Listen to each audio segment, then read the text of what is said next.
Environment Committee. We've dealt with the Part A Report 1. Number 2 is...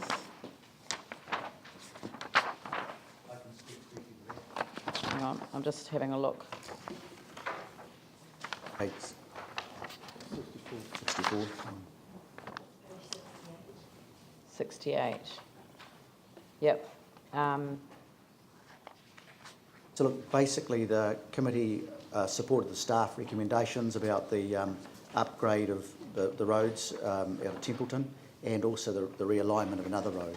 So the staff recommendation was supported in that case. Okay, so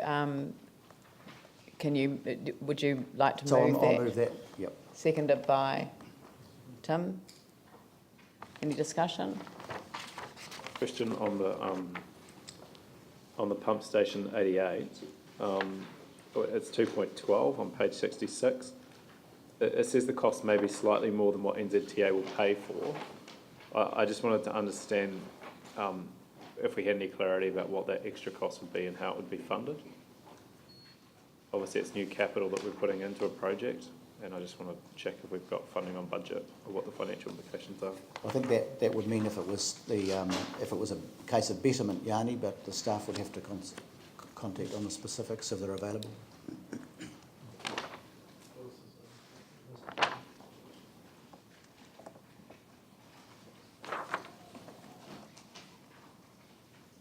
My understanding is that there are funds available from the wastewater budget as mining capital works. We don't know the precise cost of this betterment as yet. The design is still in process. This is an opportunity to divert water back under the railway line when they redevelop the pump station. So unfortunately I don't have much more detail about that, but it seems as though it's an opportunity to improve the flows. I don't have a figure, but I understand it's not a major cost. Okay. All right. I'll put that motion. All those in favour say aye. Aye. Those opposed say no. That's carried. 3, earthquake rebuild. Well, Wastewater Nautilus Place. That option then was similar in that the option 1, which the staff had recommended, was certainly supported also by the committee. The pressure wastewater system was preferred because it was the cheapest and it was less disruptive to install, and was the only one which in fact we council would have got funding from, and there was a lot of community agreement with that process. So unless there's any questions. I have to say this process is a lot better than previous processes. Are you happy to second that? Yep. Question 2 of staff, but yeah, I also like to commend the process. I think Scoot's doing a good job with consultation, and I went to another one out at Spencerville recently about some trees that were going to be lost, and suggested we talk to the community up front first about it before just handing a leaflet out, and that went really well. However, out of that meeting, I picked up that residents asked whether Haydes Road was going to have repairs, particularly around the footpath and the road itself, while Scoot are out there. And the response from Scoot was no, because the damage is not earthquake.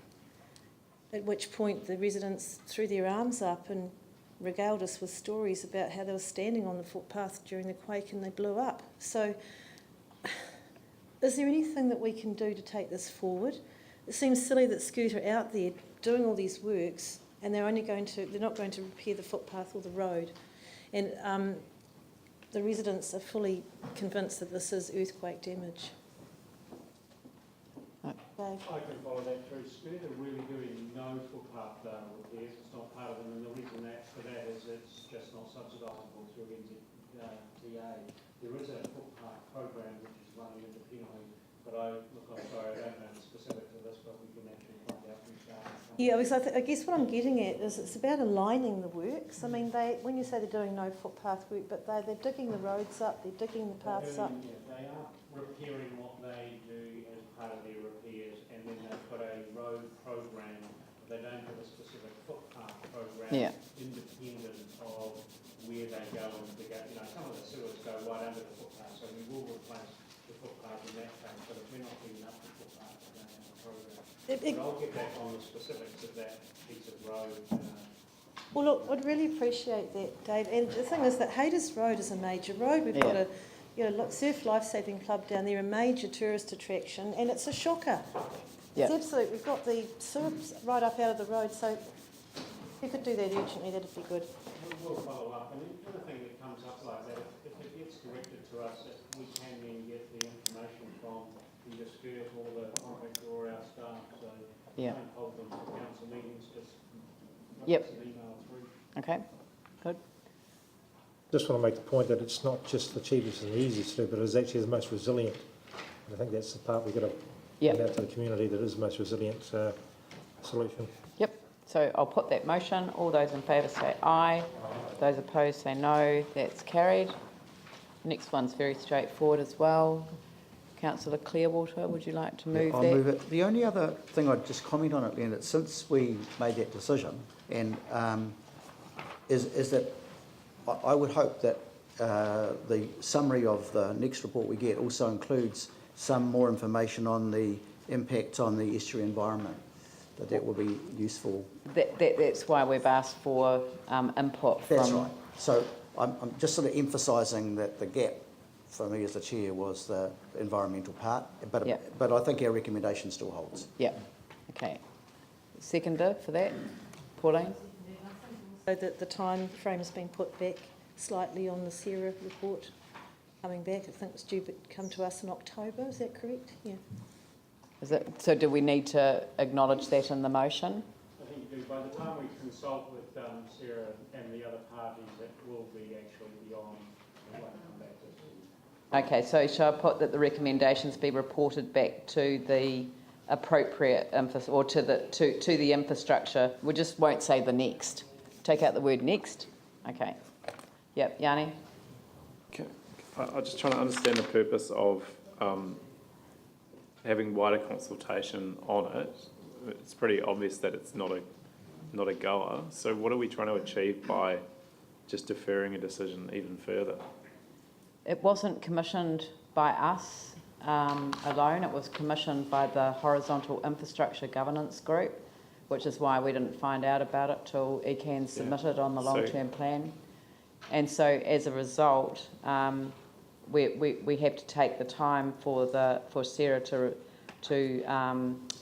report back, but also it became very clear during the long-term plan process that ECAN, Ngāi Tahu and the Avon Heathcote Estuary Ihutai Trust and Christchurch Estuary Association were submitting on it and wanted to have input. So we're referring it to them. Right. So it was done as part of the optimisation process to obviously save money elsewhere upstream.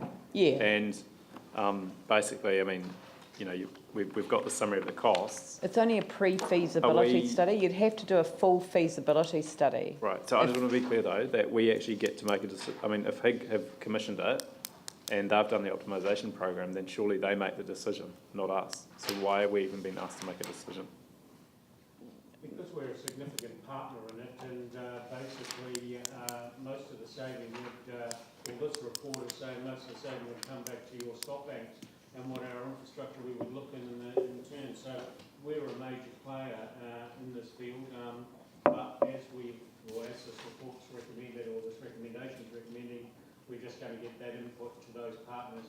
When we did put up a recommendation, we were going to put up a recommendation, and Sarah, as being one of those partners, asked for more time to consider the other implications around it. So there potentially are implications or benefits that are beyond our interest, and that's why they wanted a little bit more time to consider what those could be or whether they would like to do some more work on. Because it isn't just about our infrastructure, it's the future use of the residential red zone as well. So if this were to provide a benefit that then enabled, some project to proceed, further upstream, and I'll just use the example of the lake, because that's the one that everyone's been sort of talking about, then I mean, at least this report will have concluded whether it's worthwhile proceeding with a feasibility study or not. Yeah, if I could just speak to it at the appropriate point. Is that Okay, now? I'll put the motion. Okay, so I just, look, I just think, you look at the report 3.9, 705 times a year if 1 metre sea level rise.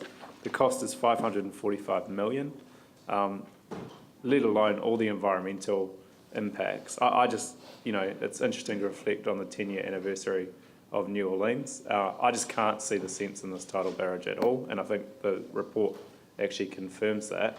So personally, I don't know why we're seeking further input into it when we should just say, actually, it's not a goer now, and put it to bed. I don't support going out and talking to people further on this issue. I think it was clearly being driven by cost savings, but the report that we've got shows it's got a huge cost, and I think it's incredibly unlikely that it would even get consented, let alone built. So I can't see the need for this. Let's just put it to rest now rather than extend this ongoing conversation, which I think is going to an inevitable end. Phil, Glenn. Well, look, our partners, especially ECAN, as the Mayor referred to, and Ngāi Tahu, and we had a strong submission from the Avon Heathcote Estuary Trust.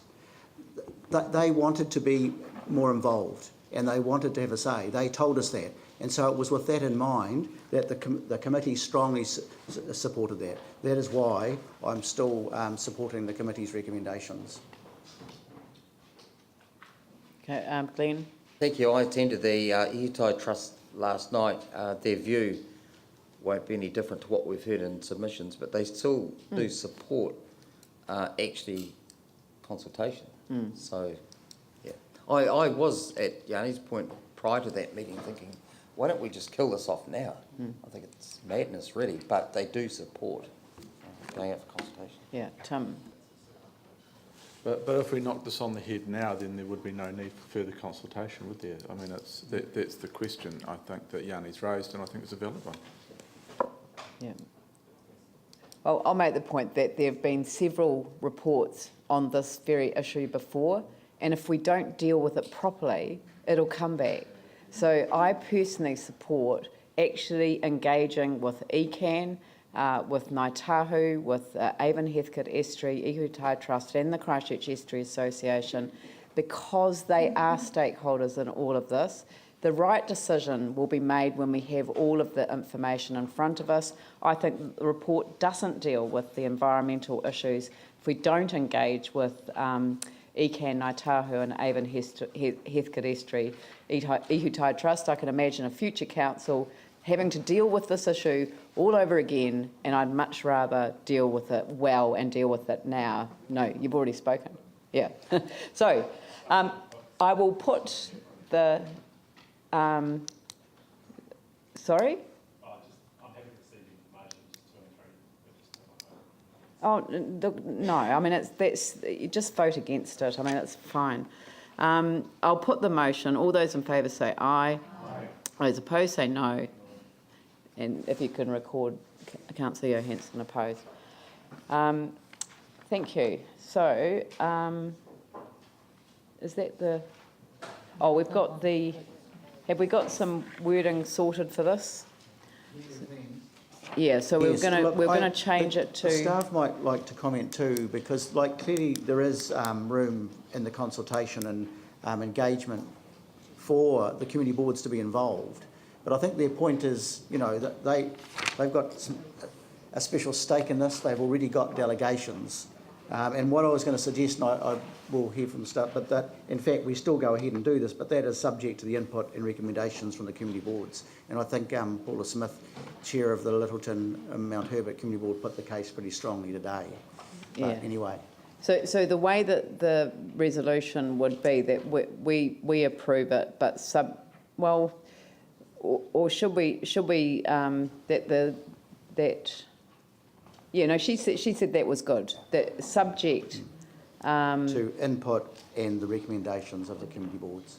Yeah, but then that means it's got to come back to us, doesn't it? Well, I want to keep the process simple, and I'm sure the boards would too. But Andrew? I think to address the issues that Paula raised in her deputation, it's actually a little bit more than that. I think what it would involve would be changes to the process that we've been asked to approve today to allow for the community boards to have a greater level of input. So to approve a process that, if we're saying we agree with the issues that were raised in the deputation, then there are some aspects of the process that we disagree with, does seem quite illogical. I think we either need to ask for the process to be worked on further and then brought back for a further approval, or otherwise we need to come up with some specific changes that need to be made to the process as a part of the resolution today.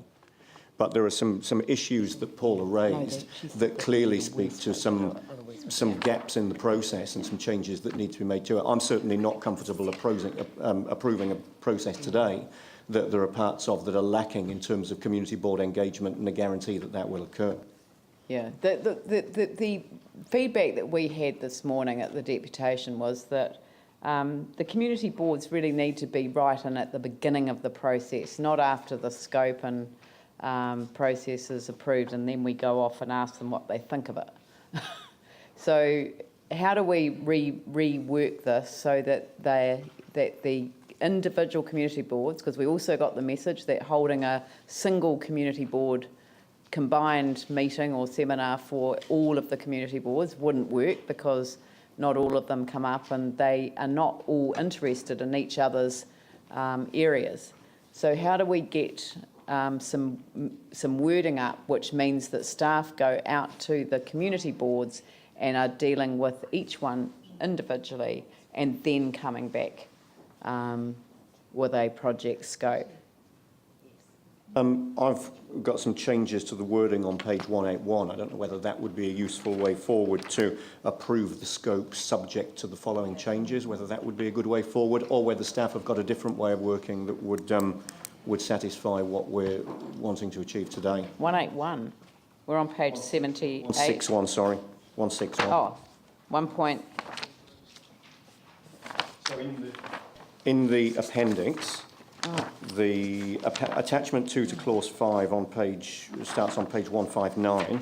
Page 161 of the agenda is the project process and proposed timeframes. Oh, right. And it's some of those, stage 6 really is where we've got the opportunity to make some changes that start to allow for a greater level of community board engagement.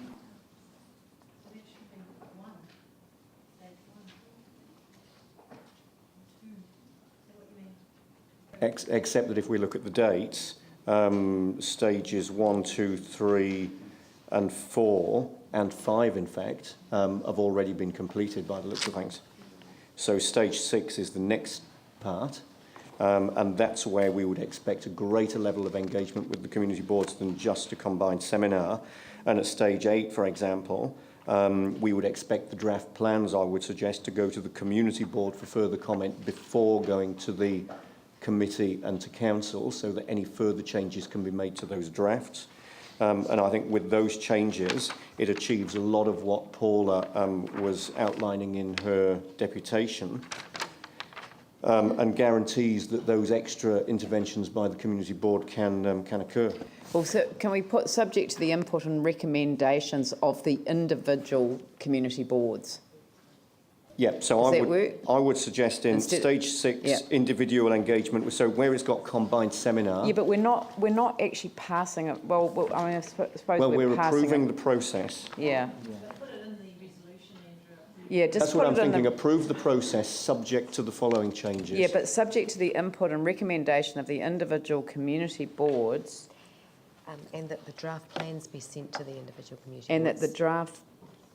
So. Subject to the input and the draft plans being sent to the community boards for their recommendation to the committee. Yeah, but that's no different from what's already No, it in is the... because it's here.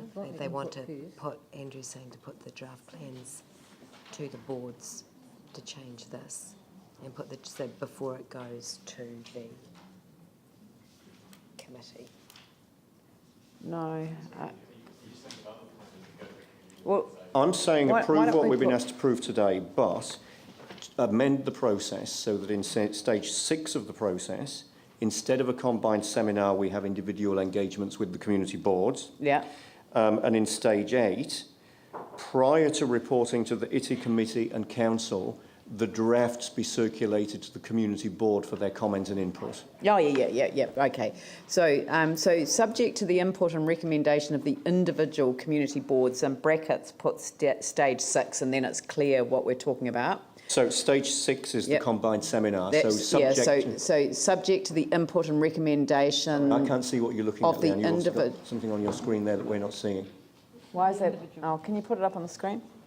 Oh, here we go. Subject to the input and recommendation of the individual community boards, stage 6. Stage 6, Yep. and then and put no.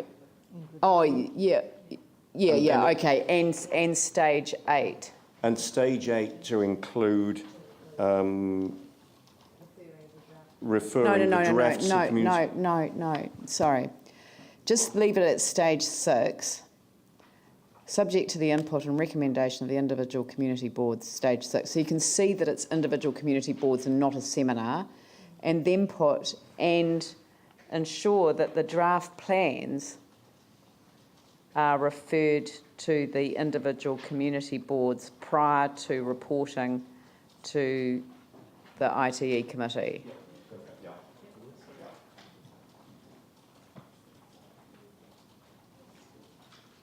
To the infrastructure, are referred, for input. Are referred to the individual community boards for input prior to reporting to the infrastructure.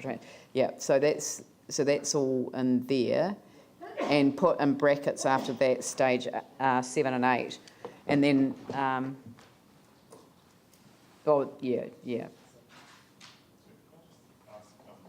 How this works in with the delegations to community boards. So effectively you've got us making a network plan, draft plan, making decisions about levels of service to local parks, which parks will be sold, which parks will be kept, and then we basically tell the community board and they can make submissions. But I just don't quite understand how this sits with their delegations. Right, like the question I guess was that we heard before was why not let community boards actually do plans in their own wards and work through all the issues. But this just seems like a huge piece of work that is going to be quite top down to local communities. And is that the intent of it? Like it is to, optimise our parks, get rid of some, build others, upgrade others, downgrade others. Yeah, because this is metropolitan and citywide, it's not, I don't believe it is delegated to the community boards, and management plans are delegated to, draft management plans for local parks only are delegated to community boards, but the actual approval of the final management plan is delegated to a hearings panel. So I don't think there is a delegation that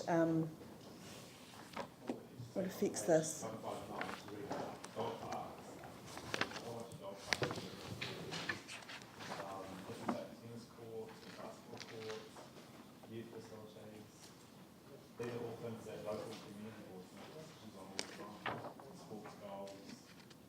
Community boards have the delegation to approve landscape plans for local parks.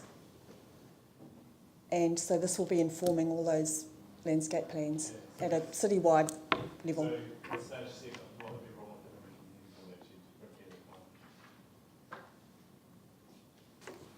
Councillor Johansson, as Kelly said, this is these are citywide metropolitan plans. This is the plan brief. The aim of the brief is to get the appropriate input, a process that we can all hang our coats on. What the plan process comes up with will then go to community boards for approval, for input. They will go to a committee. We don't know what the plans will come up with. There might be a range of recommendations that boards and councils support, and presumably there'll be a range of mechanisms with which to deal with those recommendations. Some might be handled at a board level, some might be pretty significant and be handled at a council level. So I think this approach allows for that flexibility, because we don't know what we're going to find. I'm sure it'll be more than just local, but I'm also sure there'll be a number of very specific local bits where community boards will say, hey, that's our patch, let us get on with it. Park as an example, and just look at the interest that's generated from that. And we're going to do this across the entire city. And I don't think we've really got the capacity as a council to be involved in that. And, you know, I mean, we're doing representation review. We've got a whole bunch of other major issues happening through the transition. And we're going to have a discussion at a council about every little... Look, I think that the message that we got this morning, and I think what you're hearing from us now, Very much so. is that the metropolitan network approach doesn't work when you're thinking about how these facilities and parks and and spaces generally are available in local communities. It's irrelevant, you know, to people, you know, in Rafiti, living around Rafiti Domain, what's going to happen in Avonhead. You know, it's just, there is a total disconnect that we're talking about local facilities, and maybe the planning process traditionally, you know, in a business as usual environment has happened in this kind of overarching metropolitan way. And I think what you're hearing is, no, we want to turn it round the other way around and actually start from the grassroots and talk to our local communities about what they would like to see. And then I think your job, and it probably makes it harder for you, is to stitch it all together so that then, you know, if this is what this community board wants, is that then going to knit together with what this community board is expressing as well? And I think that's actually, although it's a tougher job for you, I think you'll find it's more rewarding than starting from this big picture and saying, well, we've got X number of parks and how do we distribute and da-da-da. Because how people move around the city at the moment ain't going to be how they move around the city in 10 years' time. So maybe it's actually a good opportunity to think a little bit more laterally about what we're doing. Yeah?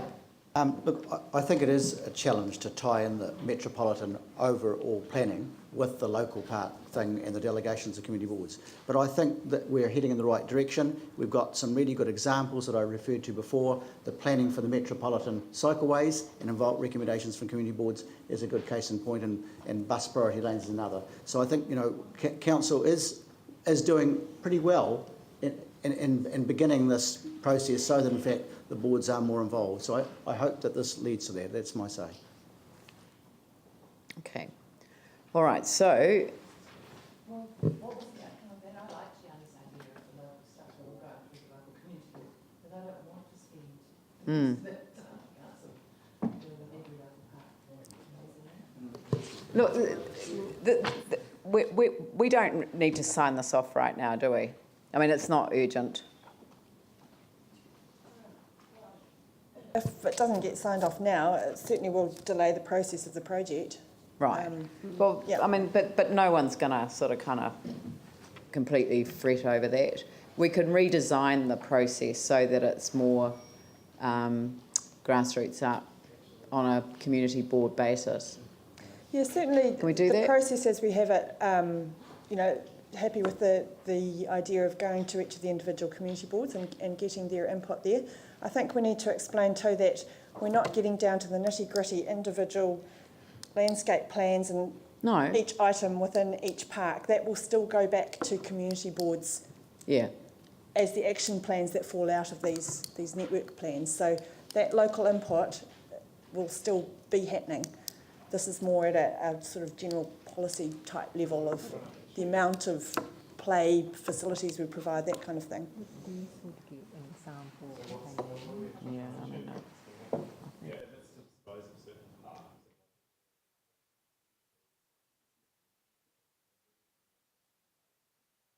It's just to set some high-level objectives around soccer field.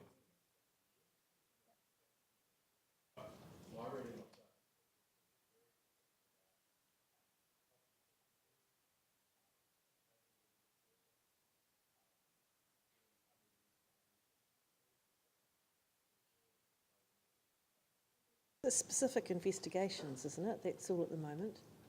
No, we're trying to keep it up at that higher level as, looking at the whole network and how it works together. It's not site by site. Yeah, it's a framework. At the moment, we don't have a framework to work on, so when we get these requests from the community for more things, we do respond case by case now. And we're trying to get it in a much more planned manner. So we're looking at the whole city, and so when these requests come in, we can look at the whole framework for the city and see how it fits in with that framework, and then assess it accordingly.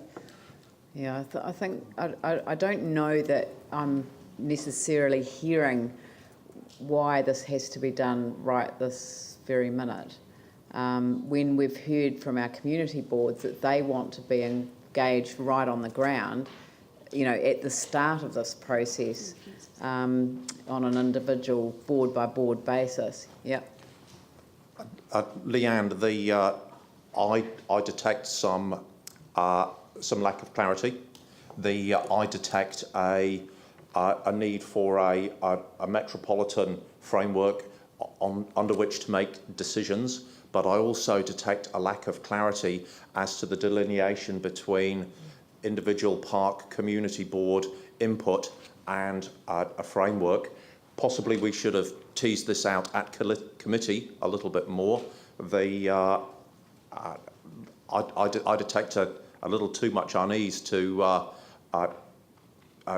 proceed. We would either like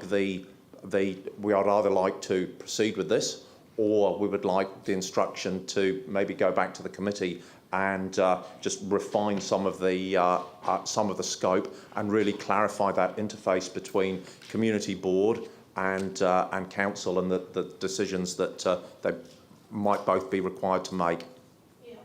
Yeah, I quite like that. Because I think there's a lack of clarity on what this is actually about. Yeah, that's what and what it's for, with. you know, yeah, and the time frame as well.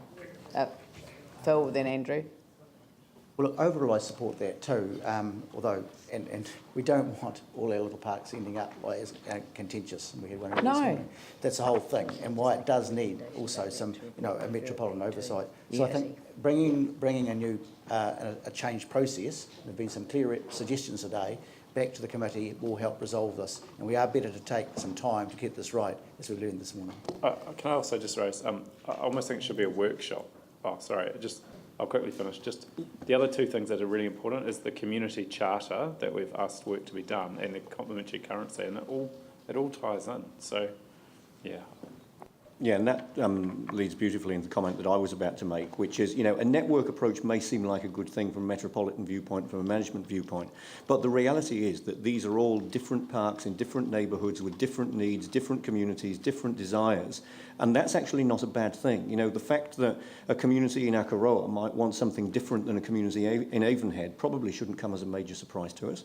So, you know, whereas there might be value in a network approach, I think we need to go right back to basic principles and, you know, see whether we're actually, by taking this network approach, losing some of the benefits that we've talked about in the context of the LTP and the activity management plans, of getting communities more engaged with their reserves on a local level, rather than taking a whole-of-city approach.